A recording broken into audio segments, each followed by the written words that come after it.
This is the X-Zone Broadcast Network, broadcasting worldwide on broadcast affiliates and satellite program providers, including CNN Broadcast Network, Sirius Satellite Network, Star Media, Good News Radio Network, Angel Broadcast Network, Wiki Broadcast Network, and WPBN TV. For more information on the X-Zone Broadcast Network, visit us at www.xzbn.net.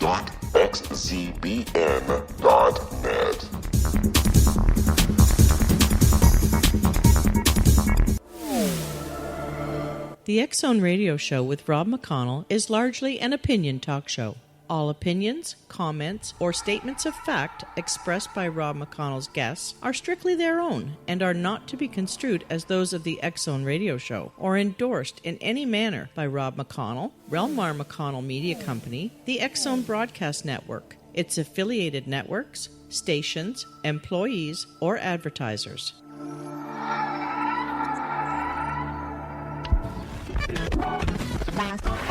All Hit Radio.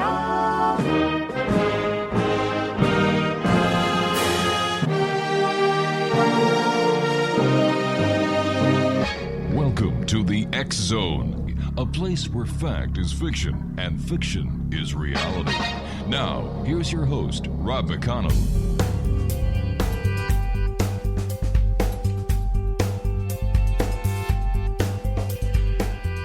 And welcome back to the X-Zone, everyone. My name is Rob McConnell, and for the next 4 hours, I'm your host. I'm your guide as together we cross the time-space continuum to this place that I call the X-Zone. It's a place where people dare to believe and dare to be heard. It's a place where fact is fiction and fiction is reality. And we come to you Monday through Friday from 11 p.m. until 2 a.m. Eastern, right here on the X-Zone Broadcast Network, Talkstar Radio Network, Wi-Fi Broadcast Network, and Sirius Digital Network. That's a mouthful if I ever said one. If you'd like to send us an email, xzone at xzoneradiotv.com. On all social media sites, X-Zone Radio TV. Our radio website, www.xzoneradiotv.com. And for all the programming that is available to you 7/24/365 on the X-Zone Broadcast Network, check out our website at xzbn.net. My guest this hour is Raven Digitalis, and he is a Neopagan Priest and the co-founder of Eastern Hellenistic, is that how you say it? Hellenistic, yes. Hellenistic non-profit community temple called Opus Aima Obscuræ, or OAO. Also trained in Eastern philosophies and Georgian Witchcraft. Raven has been an earth-based practitioner since 1999, a priest since 2003, a Freemason since 2012, and an empath all of his life. He holds a degree in anthropology from the University of Montana and is also a professional tarot card reader, DJ, small-scale farmer, and animal rights activist and advocate. His website, ravendigitalis.com. And Raven, welcome back to the X-Zone. It's been some time. Yeah, I don't think I've talked with you in 10 years since my first book, Gothcraft, came out. Oh my gosh, that was a long time ago. 9 or 10 years ago. Yeah. And that book is officially out of print as of last month now, so it's neat. This new one rolling out. Listen, I have to ask you, what is Eastern Hellenistic? So at the OAO temple that I've helped co-operate for 13 years now, our approach is one that really values the mystical and esoteric systems of the East and the West. So we do a lot of blending of the two. So we celebrate a lot of Neopagan holidays from a number of traditions, as well as Hindu festivals specifically, and we observe them in the most traditional manner that we're able to. And so Eastern Hellenistic is a term that takes the approach of Alexander the Great in terms of Hellenism in a positive way, because he saw the value of many different religions and cultures and their similarities, and encouraged people to get along religiously. And we extend that to the East as well, to the Eastern paths. So Eastern Hellenism is a word for our multicultural approach, our global approach, I should say. It seems that paganism is becoming more and more popular these days. Can you explain why? Yeah. Paganism is all about the earth. It's all earth-based. And there's so many different types of paganism. So it's a very versatile system. I think that a lot of superstition around the world is being done away with from old religious and cultural superstitions. People don't want to always be on edge that they're going to encounter eternal damnation if they do the wrong thing or say the wrong thing. People want more freedom, more spiritual freedom. And paganism allows for that. And there's just so many different styles and branches and approaches to paganism. You'll find people that, you might find hippies that just celebrate the equinox and might consider themselves pagan. You might find people who are even more monastic in their approach and very dedicated and devoted and consider themselves pagan of one variety or another. So it's a very versatile system that has room for everybody, and it's very inclusive. Paganism in general doesn't say you can't be one of us. It says we're all pagan deep inside. We're all connected to the earth deep inside. All right, stand by, Raven. You and I have to take our first break. Exonation Raven, Digitalis is our special guest. When we come back, we're going to be talking to Raven about his new book, Esoteric Empathy, a magical and mystical guide to emotional sensitivity. And if you'd like to find out more about Raven and the work that he does, his website is www.ravendigitalis.com. This is the X Zone. I am Rob McConnell. Raven and I return after this break. Don't go away.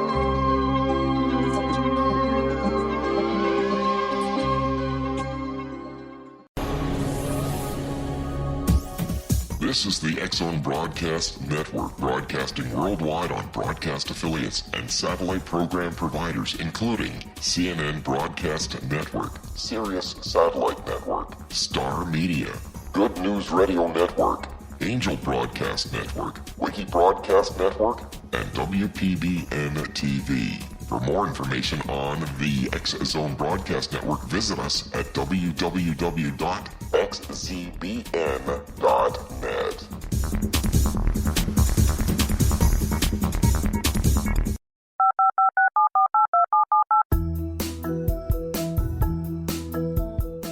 Did you know that when you're on the road with limited data or Wi-Fi, you can still listen to the X Zone Radio Show with Rob McConnell, The Science of Magic with Gwilda Wiyaka, X-1, Dimension X, Space Patrol, and every minute of the X Zone Broadcast Network by calling 213-401-0080, courtesy of Audio Now.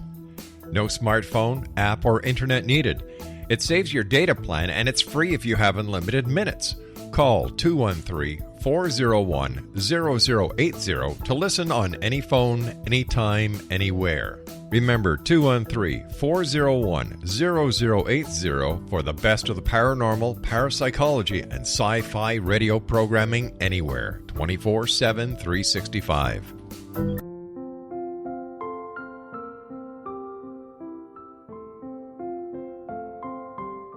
I am Dr. Carl O'Helvey, founder, president of a new cancer foundation focusing on evidence-based physical, mental, and spiritual interventions, including natural cancer cures, prayer, meditation, affirmations, nutrition, and other related holistic cancer prevention and cure modalities. These are used in cancer education, research, and financing care. I ask for your help to continue this important work by donating at www.holisticcancerfoundation.com.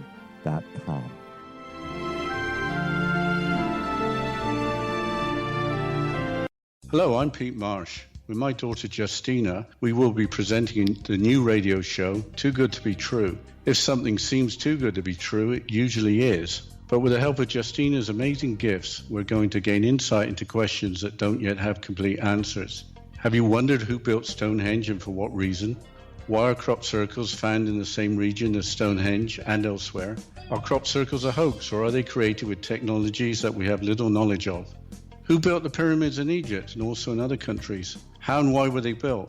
Was the Titanic switched with the Britannic as part of a gigantic insurance fraud, or for more insidious reasons? What caused the Tunguska event when trees were flattened over an 800 square mile area in Siberia? Will the new insights be too good to be true? Well, that will depend on what you are prepared to believe. Please join us as we start on this journey together. For more information on Too Good to Be True, visit www.xzbn.net. Little children aren't the only ones afraid of the dark. Millions of soldiers return from war zones with PTSD, anger, frustration, fear, and loneliness, much of which surfaces during the darkness of the night. You have the chance to change the lives of these American heroes. Songs and Stories for Soldiers.us provides free MP3 players for these men and women. With a list of 3 million songs in 16 different styles, 100,000 audiobooks, and 30,000 old-time radio programs, every veteran can find something to soothe and comfort them at no cost. All our players contain an 8-hour audio program designed to help veterans fall asleep. With 1,500 plus vets now participating, it's our goal to deliver 10,000 audio players this year. Go to our website at songsandstoriesforsoldiers.us. Help us help a veteran make it through the night.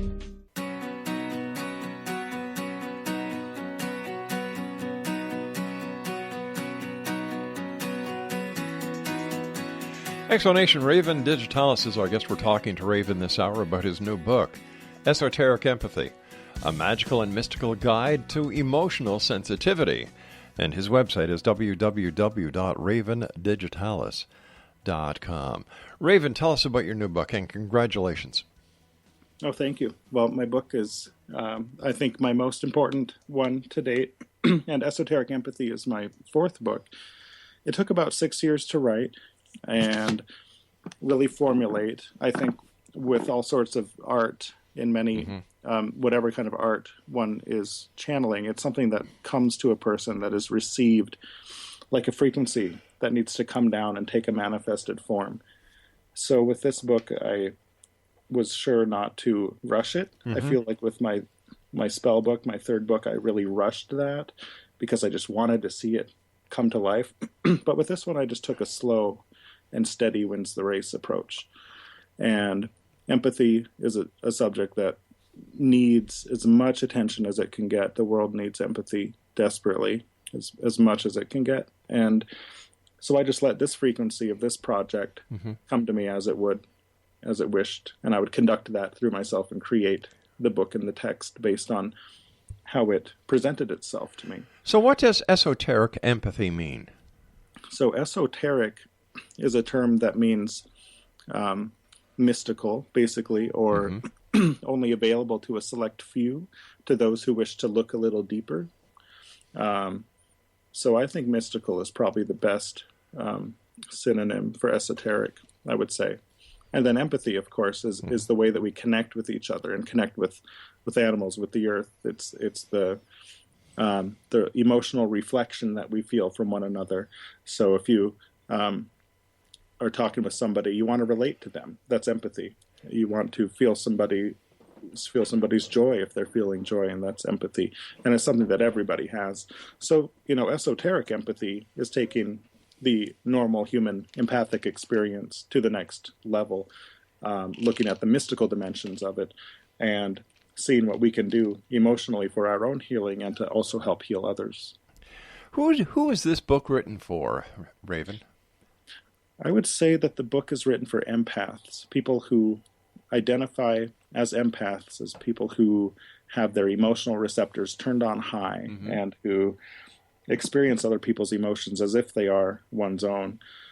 It's written for people who are more mystically inclined and metaphysically inclined and who have very open minds and open hearts and want to learn about emotions and what they mean, what they are, and why they are, and how they can be utilized positively. I actually heard some feedback last week from a reader who picked up the book. I was giving a tarot reading to her, and she said, I picked up your book last month, and I thought it was going to be like an intellectual analysis of what empathy is. And she said, but I found myself at home realizing that I'm an empath, and this whole time I've been absorbing all these emotions from external sources and confusing them as my own and not drawing proper boundaries and all these things. So that was really good to hear, that it could speak to people and be a bit of a surprise. How can anyone listening to us tonight, Raven, decide whether or not they are in fact an empath? Well, I think the best way to determine if a person is an empath is to really self-examine and see to what extent one absorbs emotions from others. A lot of people just go through life without really getting out of their head. And for empaths, emotions are everywhere. They're everything. And we're constantly absorbing what's around us. Right. So if a person speaks to another person who is sad, for example, and then they get sad as a result, right, they can consider themselves an empath. And really, in reality, everybody is a budding empath, and the empathic frequency is waiting to come out in everybody, and we're all developing. I would imagine that it's very easy to say that every parent is an empath, because when your child hurts, you hurt. When your child is happy, you're happy. Yeah, ideally parents are empaths. Empathic parenting is something that I talk about in my book also, and I think there's also even an entire book written about empathic parenting on the market out there. But yeah, you must have empathy as a parent or as a leader of any sort. The horror stories that one hears of parental situations that have gone wrong often consist of a lack of empathy. Isn't that the truth? Yeah. Yeah. How did you first discover that you were an empath?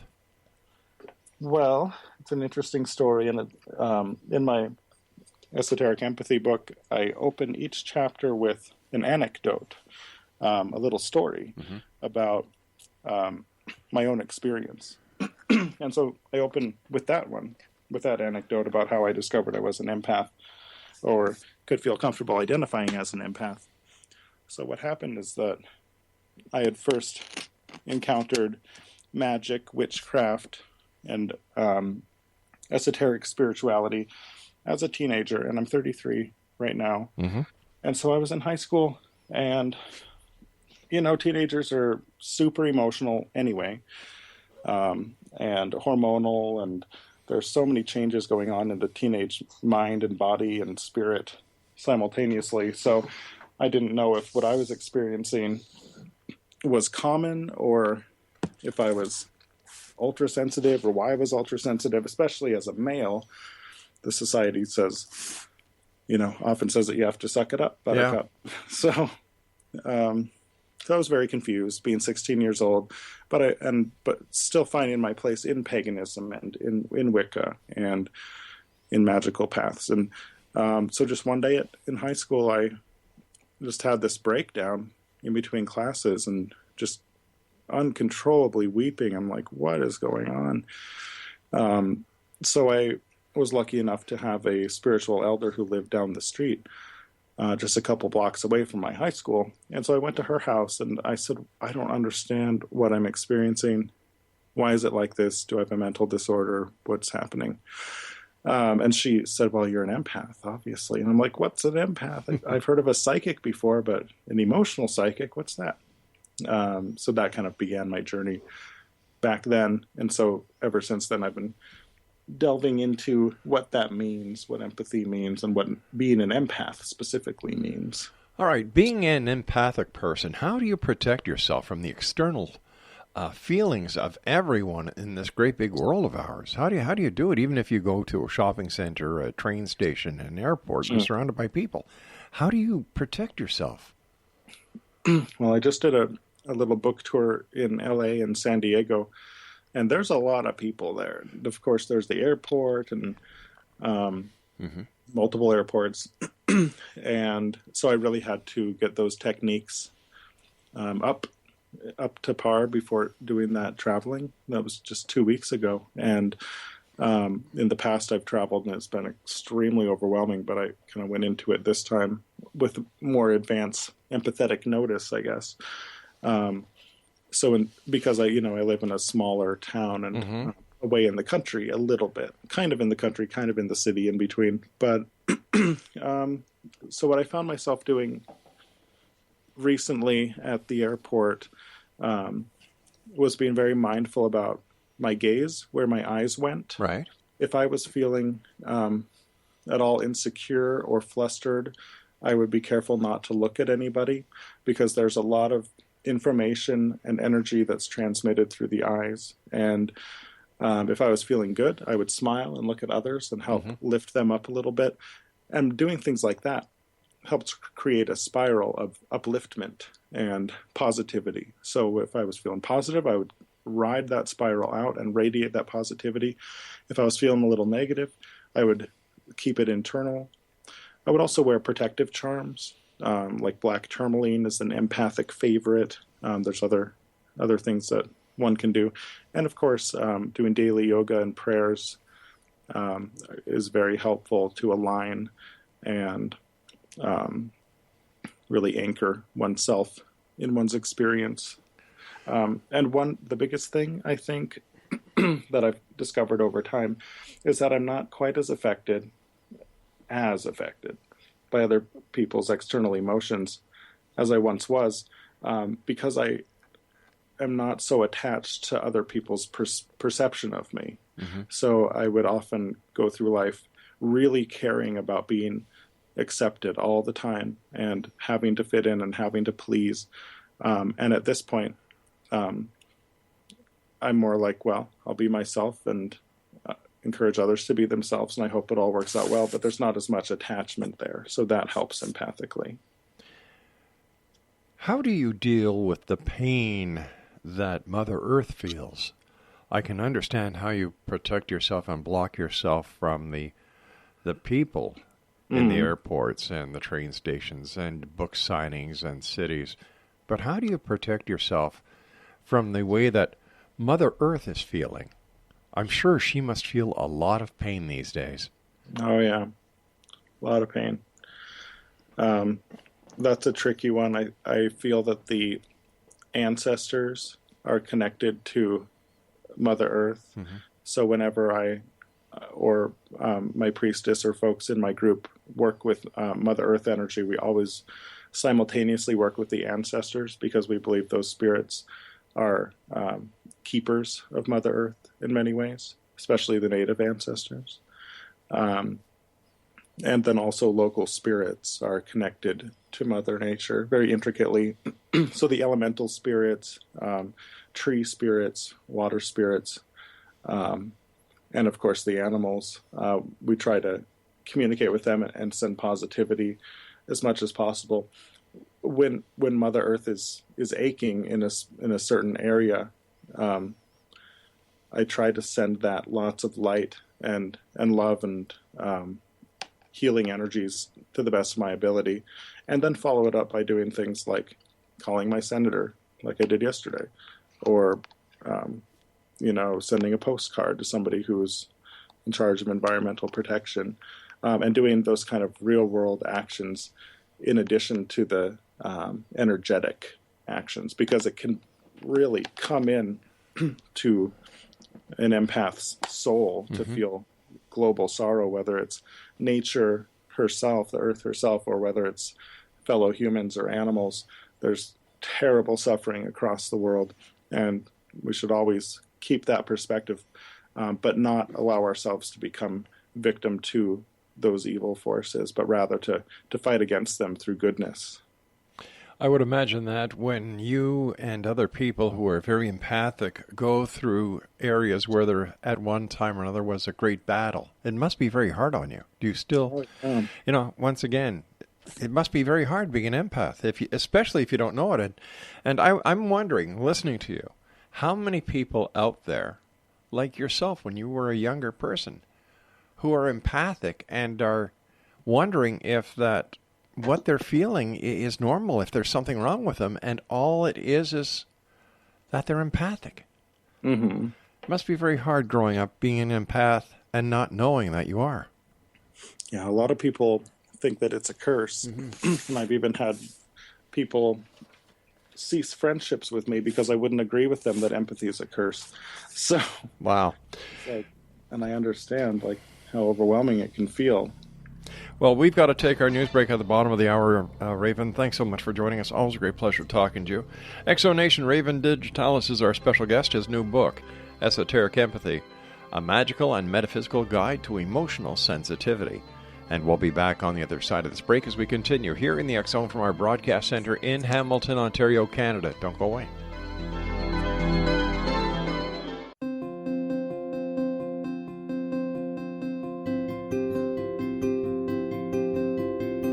Dreams are our personal gateways into infinite wisdom. Don't miss shamanic counselor and indigenously trained dream decoder Sandra Corcoran's inspiring book, Shamanic Awakening Between the Dark and the Daylight. This remarkable work chronicles Sandra's 35 years of experience with diverse wisdom keepers and her initiations throughout the Americas and across the British Isles, Turkey, Greece, and Egypt. Sandy's knowledge of symbology, psychology, and myth influence her dream blog and workshops. Sandy offers private tarot readings, international journeys, a meditative CD, as well as her book, Shamanic Awakening, to encourage you as you navigate this earth walk, creating a deeper connection to yourself and all that is. Find this and more at Sandy's website, starwalkervisions.com.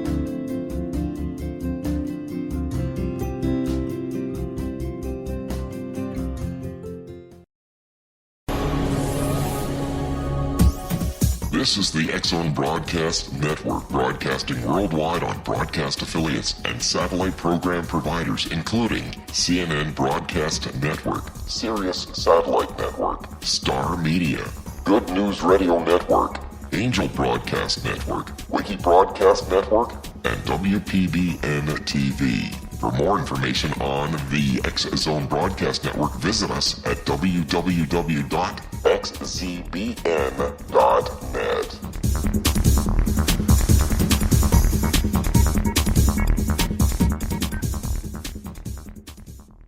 How would you like to be able to read other people's minds? Well, the next best thing is here. When you know how to read a person's name, you know how the person thinks, feels, and behaves.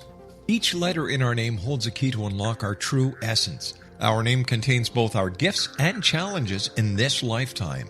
Mnemology science discovers personality secrets hidden in the placement of the letters of our names, including the first and last impression people remember about us. Sharon shows us how to interpret the arrangement of letters as outlined in her book, Know the Name, Know the Person. Sharon Lynn Wyeth created mnemology science after 18 years of research and testing her theories, and has supported thousands of people around the world in understanding themselves and others better. You'll enjoy Sharon's unique teachings as she shares her system to learn the gifts behind your given birth name. Even if you don't like your birth name, there are jewels in this book. If you're thinking of changing your name, ready to name your child, or wanting to get along better with others, this is the book for you. If you'd like to improve your relationships and change your life for the better, get the book today, Know the Name, Know the Person, or visit www.knowthename.com. That's www.knowthename.com.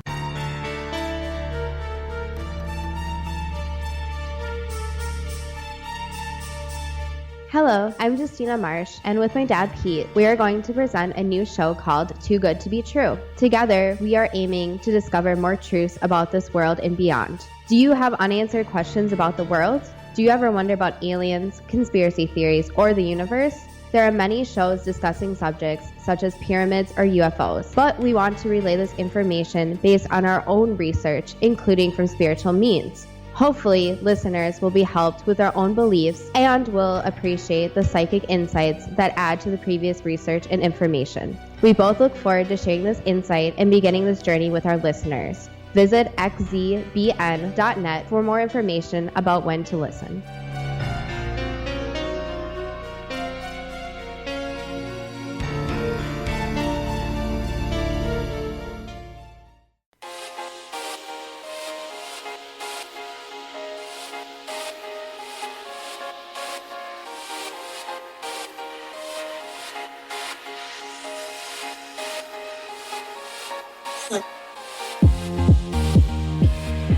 Exonation, for more information on Raven Digitalis, visit his website at www.ravendigitalis.com. What kind of tools are there for empaths? Are when it comes to the metaphysical type of tools? Yeah, there's so much at our disposal that we can utilize empathically to protect ourselves or for various magical and spiritual purposes. My favorite is black tourmaline, the stone. Yeah. It's designed to totally protect the wearer and keep negativity at bay. So that's probably the primary empath go-to stone. There's quite a few other stones like hematite for absorbing external negativity. And it really depends on what a person's mood is, because if a person wants protection but is feeling pretty positive and doesn't want the dark weight of black tourmaline or hematite, they might choose citrine, which is a very radiant, sun-based stone. Yarrow, as an herb, is a very common empathic protective medicine, and that can be used as a tea, as a tincture, carried in a sachet or medicine bag, or even sprinkled around oneself when doing meditation or visualization. So there's many options. And in my book, I give a list of about 30 different tools, which are based in stones and herbs and animal parts and metals and other tools, that one can carry around them or use within spellcraft or visualization that help with the protection, specifically for empaths, or that help with various other empathic things, such as getting off stuck emotions. I think the biggest way to get emotions off a person that have already started clinging is to take a shower or take a bath.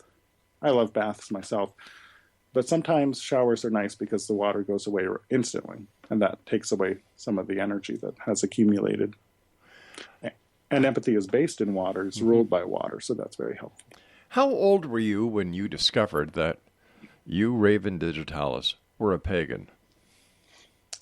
I came into paganism when I was 15 or 16, and I had played around quite a bit with Christianity and other more common religions, and just didn't really fit in with that framework. It didn't resonate or feel right to me. I didn't want to be worshiping deities who had so much anger and aggression. Yeah. It just didn't feel right. And then so I discovered this vast world of paganism that has hundreds of thousands of gods, depending on where you look within it. Are there similarities between paganism and Hinduism? Because I know in Hinduism there are hundreds and thousands of gods as well. Yeah, there are, and there are many family deities as well. So you'll even find little villages with village deities. Yeah. Then the interesting thing, and we love Hinduism around here. We consider ourselves both Hindu and pagan. The interesting thing is that Hinduism is both monotheistic and polytheistic. All of the gods are still reflections of the one Brahman, but they're all individual entities as well. Well, can we say the same thing about Christianity, where there is one God and then demigods like Jesus as well as the 12 apostles? Yeah, I think so. Yeah. And that's part of my approach, is that in essence we're all talking about the same thing. Exactly. So just different skins, different forms, different traditions. And so I think it's important to follow traditions that ethically align for a person. Well, no matter what we're like on the outside, on the inside we're all like, we all bleed. We all have a heart. We all have two lungs and everything else. That's right. What was it like growing up in Montana as a young pagan? It was interesting. It still is, continues to be. But Montana's actually a gorgeous place, especially western Montana. We are a red state, but I live in Missoula, Montana, which is a very blue, very progressive hub in the giant state of Montana. if you divide the state in half, you'd find a very conservative left side and progressive right side. But people here tend to allow each other to do what they want. They don't get up in each other's business too much. It's kind of like a do as you please kind of mentality. Just as long as you're not hurting anybody, I don't care kind of thing. So, we've got some very conservative neighbors, but they're all very friendly. Because it's like, well, your thing is your thing and my thing's my thing and whatever. Let's just have a drink. So it's a pretty relaxed environment for the most part. And it's not really super Christian where I live. So it's not uncommon to see, 10 dreadlock people walking around in a day. Mm-hmm. As a priest, as a pagan priest, you've been a pagan priest since 2003. What are your obligations? I know in Wicca they have a coven. What is it? What is the parallel in paganism? Yeah, and Wicca being a branch of paganism, we take a lot of our structure here at the OAO temple from Wicca, in addition to many other spiritual paths. So we have a coven, and we uphold the coven through lunar and solar rituals, and as well as our larger temple community, which has really hundreds of people in the community if you count those who live outside of the city. So basically, lunar and solar holidays are the main thing. The coven is a smaller, more intimate group who observes full moons, which are not for the public, and observes some certain festivals and holidays that may include like shamanic trance and dancing and more intense forms of ceremony. And so we maintain a public and private group. And just as a priest in general, I need to keep myself in check constantly. I need to keep my own judgments and behaviors in check because I'm responsible for helping point the way or give advice for so many people. I need to be extremely self-aware. And that's the goal for any clergy member, I would say, of any type. True. So we might not be preaching the word of Jesus, but we're preaching the word of sustainability and of self-awareness and meditation and compassion. And so we have to really uphold that ourselves as clergy members here in order to perpetuate that positivity for other people to help them in their lives. Because the goal of clergyhood is to help others. I'm here to help. I'm here to serve. I don't see any other purpose in life but to help others. Of course, I have to meet my own needs as well. Certainly. But, gotta help others and educate and put that compassion out there. Is there as much discrimination to the to pagans as there was, let's say, 10, 15 years ago? I think paganism's becoming more common these days, especially with the being in such an age of technology.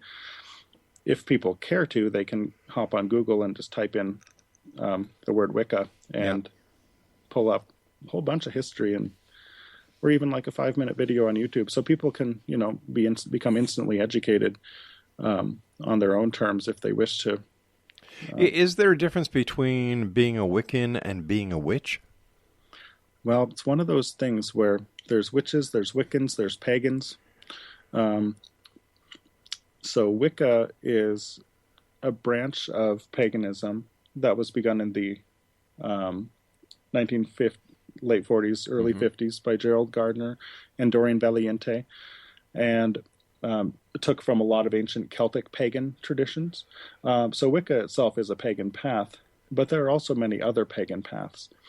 Personally, I do consider Hinduism to be a pagan path. Many Hindus wouldn't say it's a pagan path. It just depends on one's definition of paganism. Witchcraft is a word that has to do with magical practice. And so a person can be of any tradition and be a witch. But Wicca really took on the term witch, and really emphasized that in the 50s and even 60s. A Wiccan is a witch, period. A witch is a Wiccan. So a lot of people of older generations will use the two terms interchangeably. But now we find a lot of people saying, I'm a witch, but I'm not Wiccan. How do you, as a priest and a pagan, tolerate, or how do you see the festivity that kids use Halloween for? The dressing up, the pumpkins, the graveyards in the front yards that they make. And do you look at this as a bit of an insult? No, I love it. Bring it on. Well, the only thing that I find insulting is how much stuff is plastic and made in China and terrible for the earth. Now, that are used as Halloween props and decorations and costumes. I really don't like that because it is polluting. But I love that so many old traditions are held onto, from apple bobbing to pumpkin carving. These are old pagan traditions. Dressing up is an old pagan tradition for All Hallows Eve. And, there's just so many traditions that carry on that are pagan that people don't necessarily know about. I just glanced over right now to a photo of my grandpa who passed away a few years ago, and I remember something that he said toward the end of his time, around this time of year, around Easter. He's like, I wonder why they use the Easter bunny. Why is there a bunny? That's so weird. And then me and my priestess and partner Esta started to try to explain how it's a pagan symbolism of fertility, but he was kind of on to the next subject at that point, but it was very entertaining. Well, there's a lot of paganism in Christmas celebration as well. Oh, sure. The Christmas tree, the caroling, the lights, which represent the sun. Oh, yeah. Listen, you and I have to take our final break for this hour, Raven. Where can people buy copies of your books? Well, Esoteric Empathy is available wherever books are sold or can be ordered wherever they're sold. Right. Amazon, Barnes & Noble. And I encourage people to go through independent metaphysical bookstores or just independent smaller bookstores in general. Let's keep them in business. Yeah. And people can also order copies from me. I just ordered a few more in. And you can find me online, Raven Digitalis, on Facebook or ravendigitalis.com. Just be, hey, I want to order an autographed copy. All right, stand by, my friend. You and I have to take our final break. Exonation, Raven Digitalis is our special guest, and we're talking to Raven this hour, amongst other things, about his new book, Esoteric Empathy, a magical and metaphysical guide to emotional sensitivity. We'll be back on the other side of this break as we wrap up this hour here in the X Zone. Don't go away.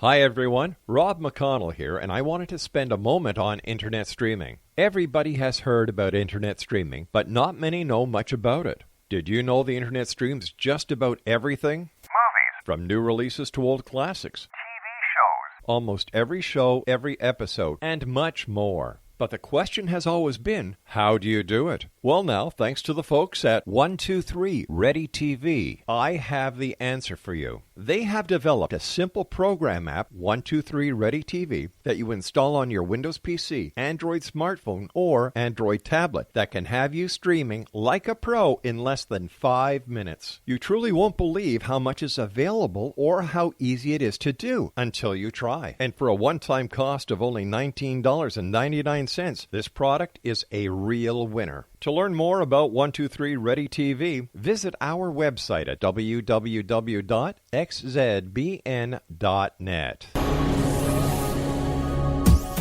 This is the X Zone Broadcast Network, broadcasting worldwide on broadcast affiliates and satellite program providers, including CNN Broadcast Network, Sirius Satellite Network, Star Media, Good News Radio Network, Angel Broadcast Network, Wiki Broadcast Network, and WPBN TV. For more information on the X Zone Broadcast Network, visit us at www.xzbn.net.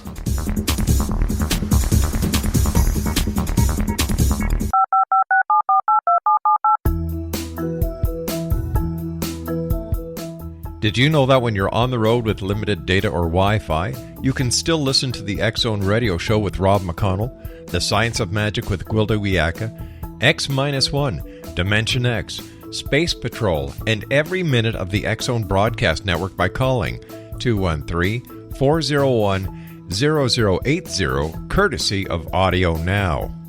No smartphone, app, or internet needed. It saves your data plan, and it's free if you have unlimited minutes. Call 213-401-0080 to listen on any phone, anytime, anywhere. Remember 213-401-0080 for the best of the paranormal, parapsychology, and sci-fi radio programming anywhere, 24/7, 365.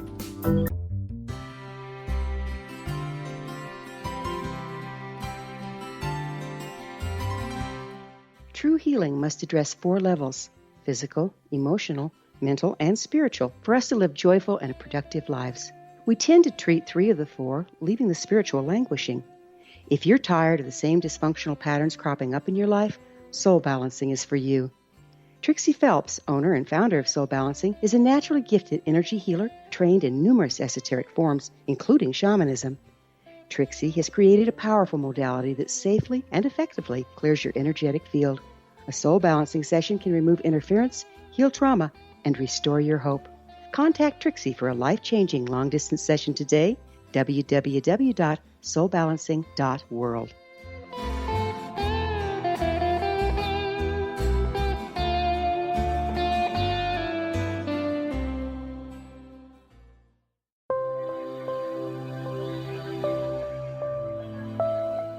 There's a legend shared by many indigenous cultures of a time when the nations were cast to the 4 corners of the world.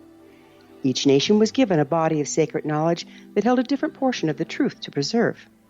True reality could not be known until all the nations reunited, combining the information. If a single one was missing, the world could not be reborn and darkness would prevail. The Science of Magic Radio is dedicated to reuniting the sacred knowledge. With the understanding, none of us has all the answers, but together we can open new perceptions and possibilities. Through our combined vision, the world can be reborn into a place where darkness no longer prevails. Join me, Gwilda Wiyaka, and the Science of Magic daily on the X-Zone Broadcast Network, xzbn.net, or visit us at thescienceofmagic.net.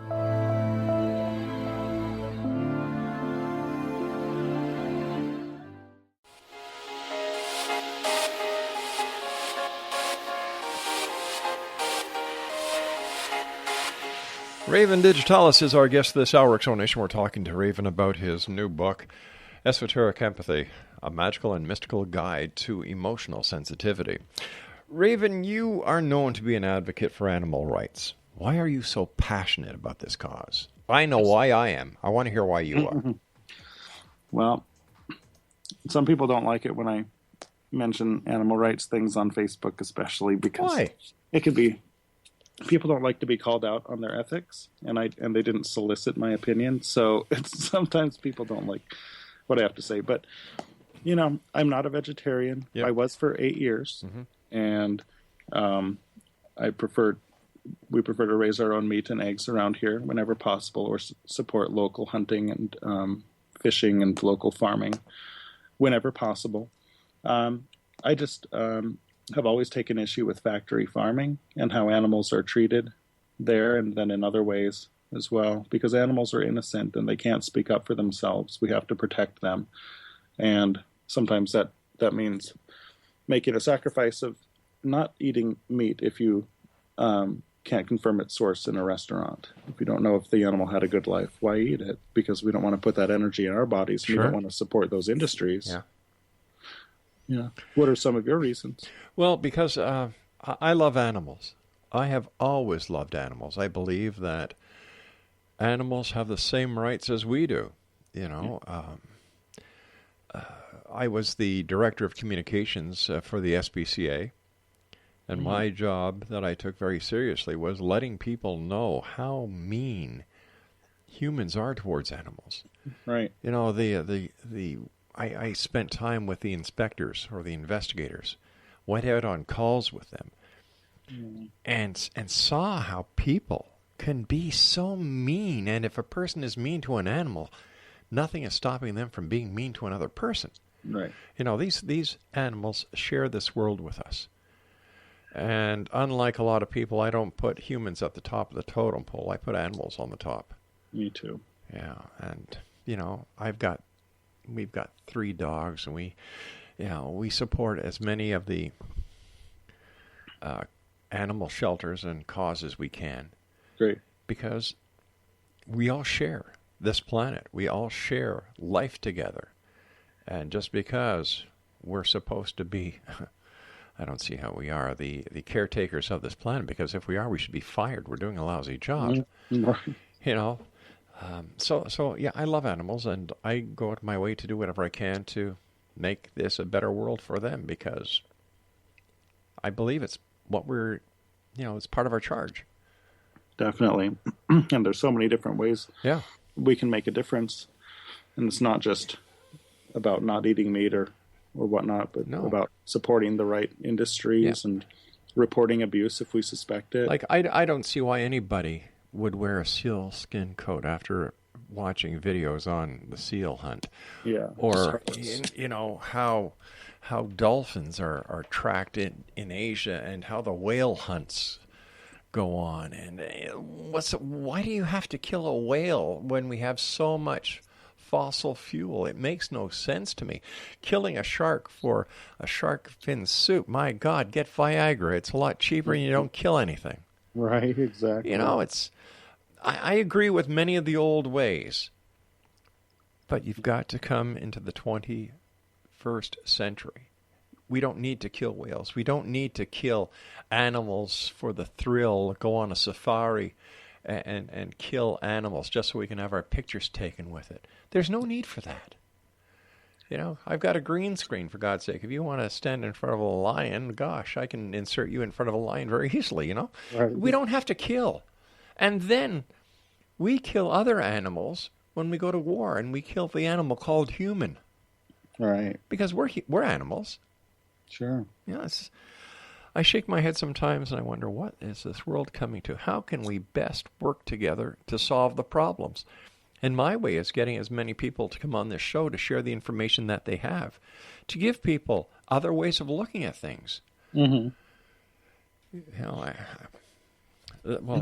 I'll get off my soapbox now.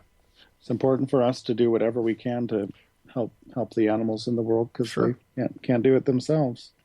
It's all part of a big system, big chain. Mother Earth has been showing us from day one how it works. In the spring, you go from spring, summer, fall to winter. And if you look at that as the cycle of life, you understand a lot. The spring is when you come alive. The summer is when you're in your prime. The winter is in the golden years. And the autumn is the golden years. And the winter is when you pass. But Mother Nature shows you that, hey, it doesn't stop there, because it goes right around. Yeah. So, we need to watch Mother Nature. We need to be better in tune with Mother Nature, and we have to stop raping the earth. Well said. And may that continue. The education of compassion and enlightenment toward one's fellow beings and towards the earth. I applaud paganism. I really do. I learned years ago that a number of the founders of Greenpeace are pagans, and other organizations and activists who fight for Mother Earth, who fight for animals. They all share the common love and the common goal of saving, preserving, and letting let live. Right. Yeah. So what's your next book going to be about, my friend? I'm not sure. It's kind of up in the air. Got some different ideas floating around, but really working on getting the word out about this one for now. And we'll see what happens. When you go out and do your book signings and you meet the public, what are some of the questions you get asked? I get asked a lot about my coven and temple, and about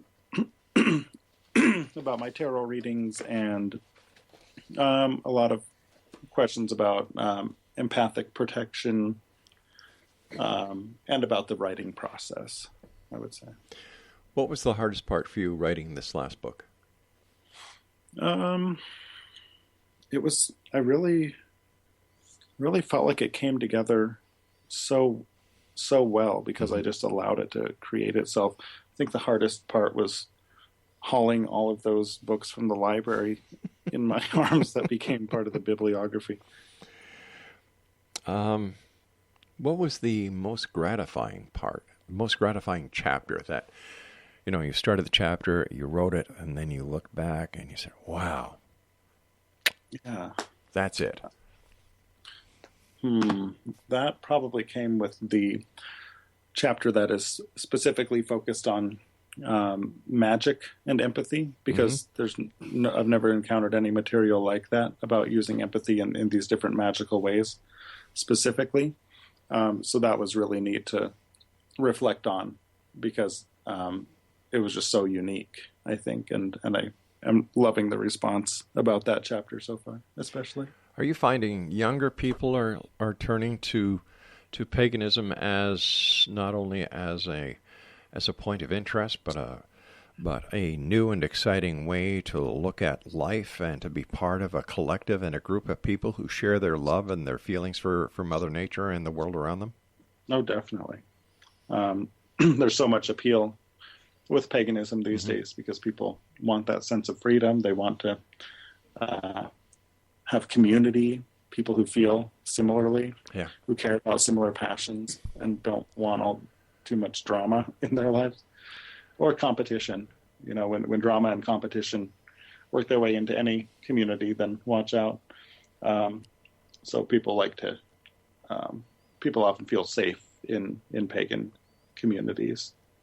How many members are there in your coven? In the coven, there's 7 at the moment, and for our different public events, depending on the event or workshop, we'll get anywhere from 5 to 45 attendees. What are your final thoughts for the Exo-Nation tonight, Raven? Well, I just encourage listeners to use discernment and discretion quite a bit. Don't believe everything you feel or everything that you hear. Question everything. Question reality.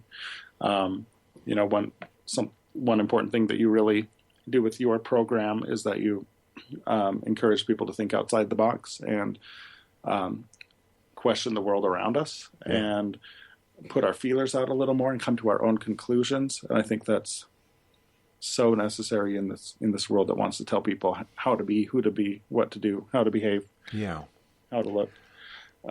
Like I was telling somebody the other day, they are staunch Christians, and I said and we were talking why the numbers are falling in the Christian church, and I said that's because people are no longer sheep. They don't need a shepherd. People have to take responsibility on their own and for their own actions. Stop thanking a deity when it's something good, like, thank God I got the job, or thank God I got this. And on the other hand, they can say 3 minutes later, God, why have you done this to me? Why have you let this happen to me? Take responsibility for your own actions. And once that happens, you're on the path to... Right. Can't always blame it on the God or the devil. Of course you can't. And I find that people are using the God and the devil for their own escape clause, which I believe is totally wrong. Raven, it's time for you and I to say so long, my friend. I wish you continued success. Don't be a stranger. Yeah, it's great to chat again. And I hope listeners will reach out to me and say hi. And thanks for all your great work. You're awesome. Thank you, my friend. Exo-Nation Raven Digitalis has been our guest. www.ravendigitalis.com. And I'll be back on the other side of this break after the news at 6.5 minutes past the top of the hour as we continue here in the X Zone from our broadcast center in Hamilton, Ontario, Canada. Don't go away now.